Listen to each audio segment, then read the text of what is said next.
I ran into this last week. Here's what fixed it for me. If you're looking to start investing with Acorns, follow these simple steps to create your account. Step 1. Download the app. Begin by downloading the Acorns app from the App Store or Google Play Store. This is your gateway to setting up your investment account. Step 2. Sign up.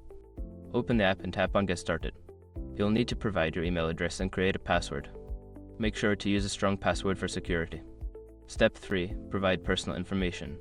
Fill out your personal information, including your name, date of birth, and social security number. This is necessary for identity verification and compliance. Step 4. Choose your investment plan. Select the investment plan that suits your financial goals. Acorns offers different options based on your risk tolerance and investment preferences.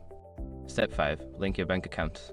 Before filing a refund or dispute, use the escrow.com link in the description to open the refund dispute deadline calculator and confirm your deadline. And that's it. You're all set to start investing with Acorns. If you have any questions along the way, feel free to reach out. Happy investing!